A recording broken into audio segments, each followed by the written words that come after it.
Hello, नमस्कार, खम्मा घड़ी, राम राम सा न्यूज़ 18 राजस्थान के फेसबुक पेज पर आप सभी का बहुत-बहुत स्वागत है, साथ ही यूट्यूब पर। और इस वक़्त की एक बहुत बड़ी खबर मैं आप सभी को देना चाहूँगी। इस वक़्त हनुमान बेनीवाल से जुड़ी हुई महत्वपूर्ण जानकारी आपको दे दें। हनुमान बेनीवाल ने 5 महीने पहले हाईवे जाम किया था। अब हनुमान बेनीवाल पर एफआईआर हुआ। इस वक़्त की बड़ी खबर आपको मैं बताना चाहूँगी, क्योंकि हनुमान बेनीवाल को लेकर के राजस्थान में अब सियासत किस तरीके से गर्म होती हुई नज़र आ रही है और कई नेता हैं, उनके बयान भी साफ तौर पर देखने को मिल रहे हैं। तो एक महत्वपूर्ण जानकारी मैं हनुमान बेनीवाल को लेकर के आप सभी को देना चाहूंगी कि हनुमान बेनीवाल ने एनएच 58 जाम कर दिया था। अब यातायात प्रभावित हुआ था, लेकिन पुलिस ने अब उस पर एक बड़ी कार्रवाई की है। जी हाँ, देखिए, नागौर के पादुकला की अगर हम बात करें, करीब 5 महीने पुराना हाईवे जाम प्रकरण में पुलिस ने अब आखिरकार कानूनी कार्रवाई भी शुरू कर दी है। पुलिस उप अधीक्षक डेगाना के निर्देश पर पादुकला थाने में दर्ज रोजाना रिपोर्ट के आधार पर आपको बता दें कि सांसद हनुमान बेनीवाल सहित कई ऐसे नेता हैं और समर्थकों के खिलाफ मामला दर्ज किया गया है। बहुत बड़ी खबर आपको बता रहे हैं, हनुमान बेनीवाल पर जो एफआईआर हुआ है, अब इसको लेकर के राजस्थान की सियासत गर्म होती हुई नजर आ रही है। कई तरीके के बयानबाजी भी की जा रही है। आप क्या सोचते हैं हनुमान बेनीवाल को लेकर के, आप जो है कमेंट करके बता भी सकते हैं। अब देखिए, पुलिस रिकॉर्ड के अनुसार ये पूरा मामला क्या है। हाईवे पर यातायात जब प्रभावित किया था, उस मामले में अब जाकर के एफआईआर हो रही है। 13 जनवरी 2026 की जानकारी है, जब रियानबड़ी क्षेत्र में आयोजित सभा के दौरान विभिन्न नेताओं ने मंच से आंदोलन तेज करने और रोड जाम करने और जयपुर कूच का आह्वान किया था। और इसके बाद बड़ी संख्या में वाहन और समर्थक जो है वो पादुकला तिराहे स्थित नेशनल हाईवे 58 पर पहुंचे। आरोप यह है कि काफिले में शामिल वाहनों ने जो है धीमी गति से चलते हुए हाईवे पर यातायात भी बाधित किया और प्रशासनिक आदेशों की अवहेलना भी की। अब मैं आपको बताती चलती हूँ कि कई घंटों तक जो यातायात है वो भी प्रभावित रहा। रिपोर्ट में ये उल्लेख है कि ये पूरा मामला क्या है वो मैं आपको बता रही हूँ कि रिपोर्ट में ये भी उल्लेख है कि लगभग 150 वाहन और 200 से 250 लोगों के काफिले के कारण जो नेशनल हाईवे 58 वहां पर एक तरफा यातायात जो है वो कई घंटों के लिए प्रभावित रहा। और इस दौरान एम्बुलेंस, फायर ब्रिगेड और आम नागरिकों के आवागमन में भी परेशानी होने की बात जो है वो कही गई। तो सीताराम को जो है इस पूरे मामले की जांच भी सौंपी गई है। मामले में सांसद हनुमान बेनीवाल, डॉक्टर शवट चौधरी, महेंद्र चौधरी सहित अन्य नेताओं और समर्थकों के नाम जो है रिपोर्ट में दर्ज किए गए हैं। आप क्या सोचते हैं इस पूरे खबर को लेकर के बता सकते हैं, क्योंकि हनुमान बेनीवाल की अगर हम बात कर ले, 5 महीने पहले हाईवे जाम किया था। अब एफआईआर की जो जानकारी है वो निकल करके सामने आ रही है।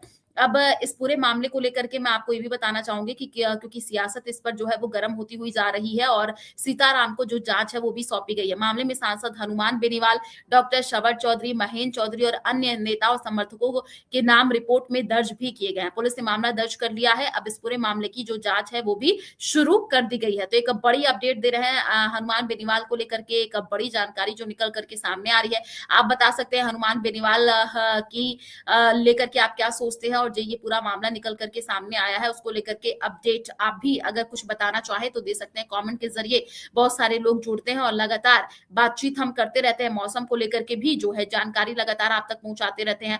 अब इस पूरे मामले को लेकर के आप बताइए, क्योंकि एक और बड़ी जानकारी जो निकल करके सामने आ रही है कि मौसम को लेकर के भी अपडेट आपको देना चाहूंगी। बाड़मेर, जैसलमेर में जो है आंधी तूफान से 3 लोगों की मौत की भी जानकारी है। तो इस तरीके से राजस्थान की जो सियासत है वो अब गर्म होती हुई नजर आ रही है। जैसे कि इससे पहले जो हम हनुमान बेनीवाल वाले मुद्दे को लेकर के जो बातचीत कर रहे थे, और अभी मौसम को लेकर के भी मैं आपको फिर से एक जानकारी देना चाहूंगी कि मौसम को लेकर के क्या अपडेट है, क्योंकि बहुत सारे लोग हैं जो मौसम को लेकर के भी जानकारी जानना चाहते हैं कि मौसम आने वाले दिनों में कैसा रहने वाला है। पिछले कई दिनों से 40 से 45 डिग्री जो पारा था वो पहुंच चुका था। बाड़मेर और जैसलमेर में आंधी तूफान की जानकारी जो है वो मिली है। और आपको ये भी बताते चले तापमान भी सामान्य 5 डिग्री से नीचे आ गया है। तो 19 ऐसे जिले हैं जहां पर आंधी बारिश का येलो अलर्ट जारी कर दिया गया है और इसका असर 5 जून तक रहने वाला है। आपको बता दें कि बाड़मेर की बात करें, जैसलमेर में तो अलग अलग हादसों में 2 बच्चों सहित कुछ लोगों की मौत की जानकारी। लेकिन फिलहाल कोटा, उदयपुर की बात कर ले, जैसलमेर, बाड़मेर, अजमेर सहित कई जिलों में तेज बारिश भी हुई है। सबसे अधिक जो तापमान है वो फलोदी में देखने को मिला है। तो ये भी एक बहुत महत्वपूर्ण जानकारी मैं आपको देना चाहती हूँ। आप क्या सोचते हैं राजस्थान की खबरों को लेकर के, वो भी आप जानकारी दे सकते हैं। लेकिन एक बड़ी खबर जो हमें मिल रही है वो हनुमान बेनीवाल ने राम राम जी, गुड इवनिंग, हमारे साथ विक्की जी जुड़े हुए हैं। कैसे हैं आप? तो 5 महीने पहले हाईवे जाम किया था। अब एफआईआर को आप देखना होगा कि उनकी तरफ से क्या प्रतिक्रिया इस पूरे मामले में दी जाती है। राजेंद्र राठौड़ या सतीश पुनिया राज्यसभा में किसे मिलेगा मौका, ये बड़ा सवाल है। और विजय बैंसला और अलका गुर्जर की की नाम जो है वो भी चर्चाएं में चल रही है। जी हाँ, एक बहुत महत्वपूर्ण जानकारी मैं आपको देना चाहूंगी। जो है राज्यसभा चुनाव के लिए बीजेपी में दावेदारों की जो है वो लंबी फहरिस्त है और दावेदारों में सतीश पुनिया और राजेंद्र राठौड़ का नाम सबसे आगे बताया जा रहा है। इस हफ्ते के भीतर तस्वीर पूरी तरीके से साफ हो जाएगी। देखिए, राज्यसभा चुनाव की अगर हम बात कर ले तो अधिसूचना जारी होने के साथ ही राजस्थान में अब बुगाहट जो है वो तेज हो गई है। केंद्रीय मंत्री रवनीत सिंह बिट्टू, बीजेपी सांसद की अगर हम बात कर ले राजेंद्र गहलोत और कांग्रेस सांसद नीरज डांगे का कार्यकाल पूरा हो रहा है और 2 सीटें बीजेपी के खाते में जाना तय बताई जा रही है, जबकि एक सीट जो है वो कांग्रेस के खाते में जा सकती है। नामांकन फॉर्म दाखिल करने की अंतिम जो तारीख है वो 8 जून है, लेकिन नामों पर सस्पेंस अभी भी बरकरार है और दोनों पार्टी में राज्यसभा दावेदारों को लेकर के चर्चाएं तेज हो चुकी हैं।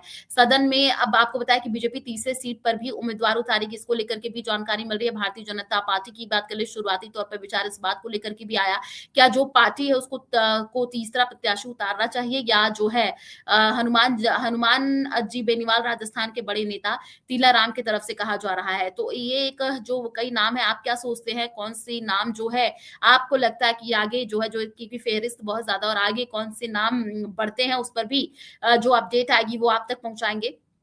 लेकिन मैं आपको बताते चलूं, हनुमान बेनीवाल को लेकर के जो अपडेट हमारे पास आई है वो मैंने आपको बताया और राजस्थान से जुड़ी हुई जो तमाम बड़ी खबरें हैं वो भी लगातार आपको बताते रहते हैं। राजस्थान में बारिश, गर्मी से राहत है, आंधी जो है वो भी आने वाले दिनों में आपको देखने को मिलेगी और पिछले दिनों भी राजस्थान के अलग अलग जगहों से तस्वीरें सामने आई थी जहां पर हमने देखा था कि किस तरीके से जो है जो आंधी है वो साफ तौर पर देखने को मिली थी और जो बवंडर था उसकी वजह से कुछ भी नजर नहीं आ रहा था। अब हनुमान बेनीवाल ने जो है 5 महीने पहले जो हाईवे जाम किया था उसको लेकर के अपडेट दे दूं, अब एफआईआर हुई है। हनुमान बेनीवाल ने जो NH 58 जाम कर दिया था और जिसकी वजह से यातायात प्रभावित था। पुलिस ने इस पूरे मामले में कार्रवाई की। आपको क्या लगता है ये जो कार्रवाई अभी की गई है इसको लेकर के आप क्या सोचते हैं? ये पूरा मामला एक बार फिर से बता देती हूँ कि हाईवे पर कब यातायात प्रभावित हुआ था। जानकारी ये है कि 13 जनवरी 2026 की अगर हम बात करें तो रियानबड़ी क्षेत्र में आयोजित सभा के दौरान जो है विभिन्न नेताओं ने मंच से आंदोलन तेज करने और रोड जाम करने और जयपुर कूच का आह्वान किया था और इसी दौरान बड़ी संख्या में जो वाहन है और समर्थक पादुकला तिराहा स्थित नेशनल हाईवे 58 पर पहुंचे थे। आरोप ये भी है कि काफिले में शामिल वाहनों ने धीमी गति से चलाते हुए हाईवे पर यातायात बाधित कर दिया है और कई घंटों तक वहां पर यातायात प्रभावित भी रहा। सीताराम को जो है जांच अब सौंपी गई है। अब देखना होगा इस पूरे मामले में जो अपडेट आएगी वो भी आप तक सबसे पहले न्यूज 18 राजस्थान के माध्यम से पहुंचाएंगे। लेकिन अभी जो एक बड़ी अपडेट आई है इस पूरे मामले में वो भी मैंने आपको बताया है। राजस्थान के मौसम को लेकर के भी फिर मैं आपको एक बार जानकारी देना चाहूंगी क्योंकि बहुत सारे ऐसे लोग हैं।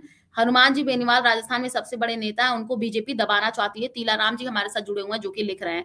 तीलाराम जी, देखिए जो नेता हैं वो अपनी आवाज प्रखर तरीके से उठाते हैं और कई तरीके की जो है नेताओं की तरफ से बातें भी की जाती हैं और जो है आरोप प्रत्यारोप का दौर भी लगातार देखने को मिलता है। लेकिन इस पूरे खबर पर हमारी नजर जो है वो बनी रहेगी और भी जो तमाम बड़ी अपडेट आएगी सबसे पहले न्यूज 18 राजस्थान के माध्यम से आप तक पहुंचाने की कोशिश रहेगी। करौली का क्या मौसम अभी आने वाले दिनों में देखिए आपको कई जगहों पर आंधी बारिश देखने को मिलेगी। अलर्ट जो है कई जगहों पर जारी किया गया है। 2 जून 3 जून के लिए जो है मौसम विभाग ने अलर्ट जारी किया है। तो फिर आपके साथ जुड़ेंगे एक नए टॉपिक के साथ बातचीत करेंगे। तब तक मुझे दीजिए इजाजत। न्यूज 18 राजस्थान आप स्विच कीजिए टीवी 5:30 बजे आपको मैं जो है गांवरी खबरा बताऊंगी और भी तमाम बड़ी जानकारी और सबसे पहले आप तक पहुंचाऊंगी। तब तक मुझे दीजिए इजाजत। नमस्कार।